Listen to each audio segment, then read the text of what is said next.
Hello everyone, welcome back to my channel all rounder. आज मैं आपके सामने बहुत ही प्यारी स्टोरी लेकर आई हूँ। आशा है कि आपको ज़रूर पसंद आएगी। जो मेरा वीडियो पहली बार देख रहे हैं, मैं बता दूँ कि मैं इंग्लिश स्टोरीज लेकर आती हूँ, इंग्लिश वर्ड मीनिंग बताती हूँ जिससे कि आपकी वोकैबुलरी इम्प्रूव हो। इंग्लिश स्टोरी को ट्रांसलेट करके बताती हूँ जिससे कि आपको स्टोरी अच्छे से समझ में आए। तो चलिए अब हमारे स्टोरी को स्टार्ट करते हैं। स्टोरी का नाम है the son's crushed fingers. The son's son यानी कि बेटा, अपोस्ट्रोफी एस है यानी कि सन्स यानी कि बेटे की। हाँ, अपोस्ट्रोफी एस का मीनिंग होता है का, की, के। बेटे की। क्रश्ड यानी कि कुचली हुई। फिंगर्स या फिर कुचल गई। फिंगर्स यानी कि उंगलियां। द सन्स क्रश्ड फिंगर्स, बेटे की कुचली हुई उंगलियां। A man who bought a new car. A यानी एक, मैन यानी कि आदमी, हु यानी कि जिसने, बॉट यानी खरीदी, अ यानी एक, न्यू यानी कि नई, कार यानी कि गाड़ी। A man who bought a new car, एक व्यक्ति जिसने नई कार खरीदी थी। Came to his house to show it to his wife. Came यानी कि आया, टू हीज हाउस यानी कि उसके घर, टू शो यानी कि दिखाने, इट यानी वह, हीज वाइफ यानी कि उसके पत्नी को। टू यानी को। Came to his house to show it to his wife, अपनी पत्नी को या फिर उसके पत्नी को दिखाने के लिए अपने घर आया। Who was working in the kitchen? Who यानी कि जो, was यानी कि थी, working यानी कि काम कर रही, in यानी में, kitchen यानी स्वयंपाक गृह। Who was working in the kitchen? जो रसोई में काम कर रही थी। इसका पूरा मीनिंग होता है कि एक आदमी था जिसने एक कार खरीदी थी और वो अपने घर आया। अपने पत्नी को दिखाने के लिए अपने घर आया, और जो कि उसकी पत्नी क्या कर रही थी, किचन में काम कर रही थी। But when they came out, but लेकिन, व्हेन जब, दे यानी कि वे, केम यानी कि आए, आउट यानी कि बाहर। But when they came out, लेकिन जब वे बाहर आए, they found their son ridiculously humming a dent in the car. They उन्होंने, found देखा, their अपनी, son या फिर अपना, son यानी कि बेटा, ridiculously यानी कि बेतुके ढंग से, humming यानी कि हथौड़े से, अ यानी एक, dent यानी कि मार रहा, in यानी कि पर, कार यानी कि गाड़ी। They found their son ridiculously humming a dent in the car. तो उन्होंने देखा कि उनका बेटा कार में या कार पर बेतुके ढंग से हथौड़ा मार रहा था। It really infuriated the father, who mercilessly hammed the son's hand into pulp as a punishment. It really infuriated यानी कि सचमुच गुस्से से, फादर यानी कि पिता, who mercilessly यानी कि बेरहमी से, hammed यानी कि पीटा, hammed यानी कि पीटा, sons यानी कि बेटे के, अपोस्ट्रोफी एस है, सन यानी कि बेटा, अपोस्ट्रोफी एस यानी कि बेटे के, हैंड यानी कि हाथ, into pulp as punishment, punishment यानी कि सजा। It really infuriated the father, who mercilessly hammed the son's hand into pulp as a punishment. यह देखकर पिता को बहुत गुस्सा आया और उसने बेटे के हाथ को बेरहमी से पीटकर उसे सजा दी।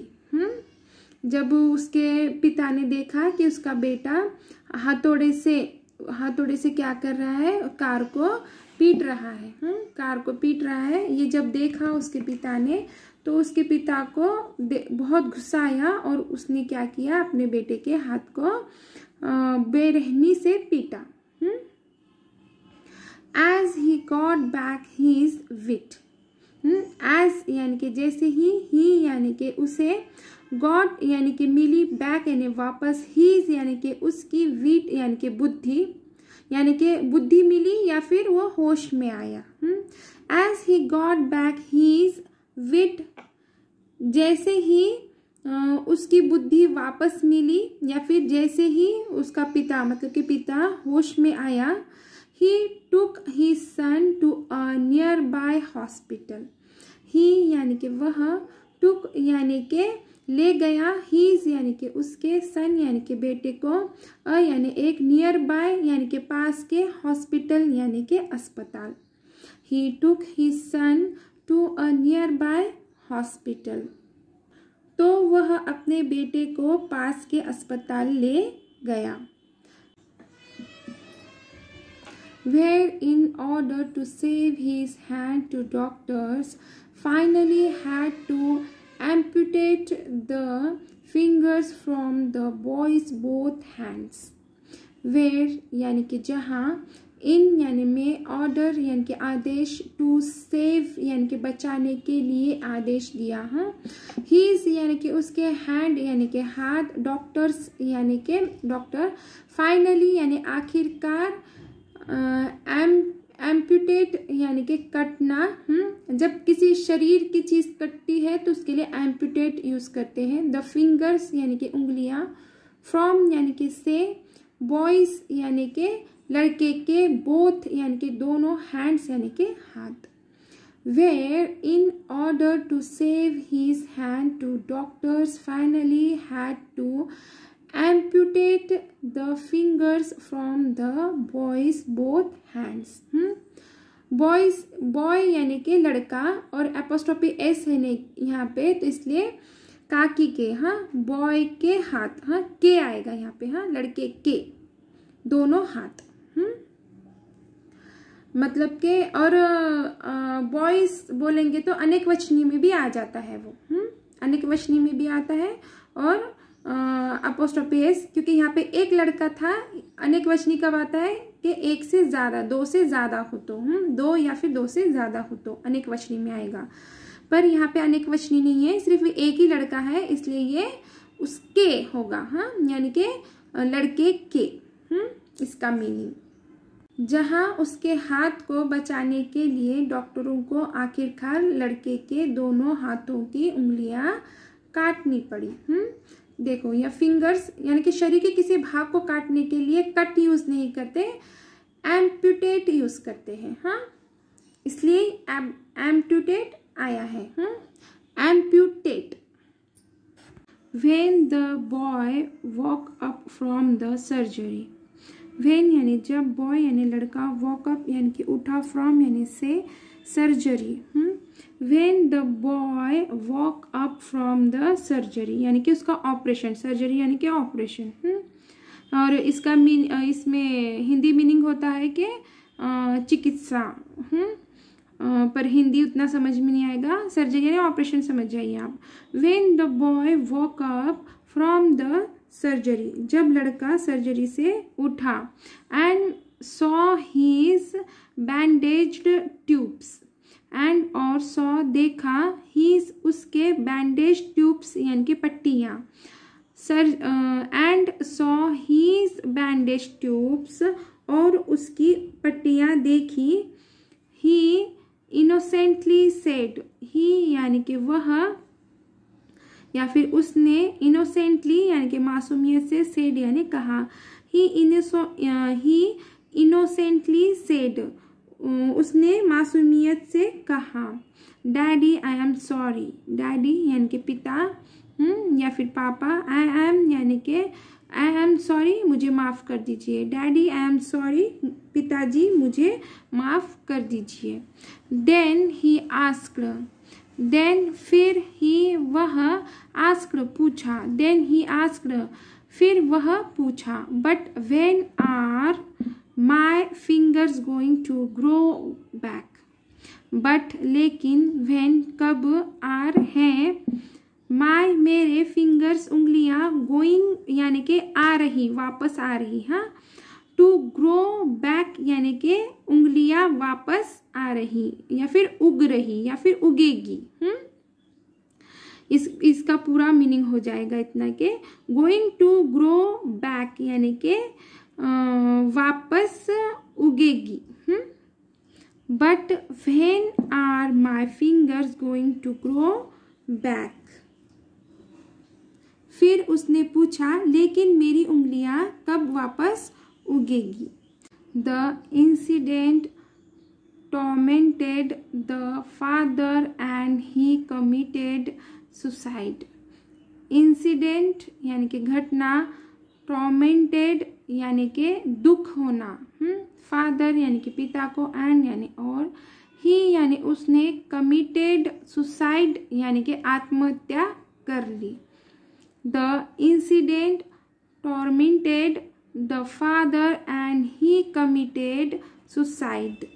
इस घटना से पिता को बहुत दुख हुआ और उसने आत्महत्या कर ली।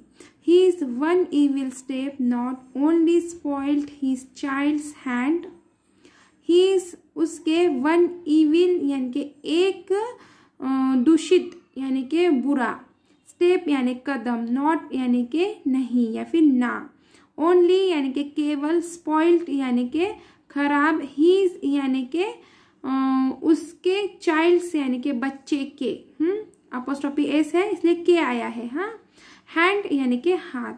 His one evil step not only spoiled his child's hand, उसके एक बुरे कदम ने न केवल उसके बच्चे का हाथ खराब कर दिया, but also snatched a father's hand from the child, but also बल्कि, स्नैच यानी कि छीन लिया, यानी एक, फादर्स यानी कि पिता का, अपोस्ट्रोफी एस है इसलिए का आया है, हैंड यानी कि हाथ, फ्रॉम यानी से, चाइल्ड यानी कि बच्चे से, हाँ, फ्रॉम द चाइल्ड यानी कि बच्चे से, but also snatch a father's hand from the child, बल्कि बच्चे से पिता का हाथ भी छीन लिया।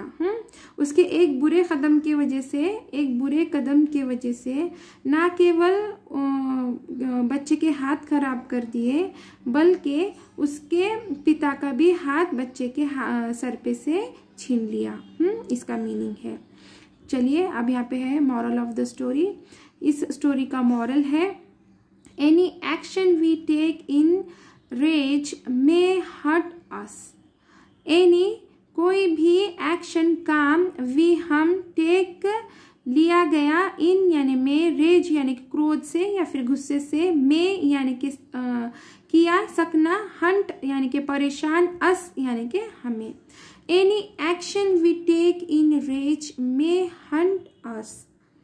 क्रोध में लिया गया कोई भी कार्य या फिर काम हमें परेशान कर सकता है।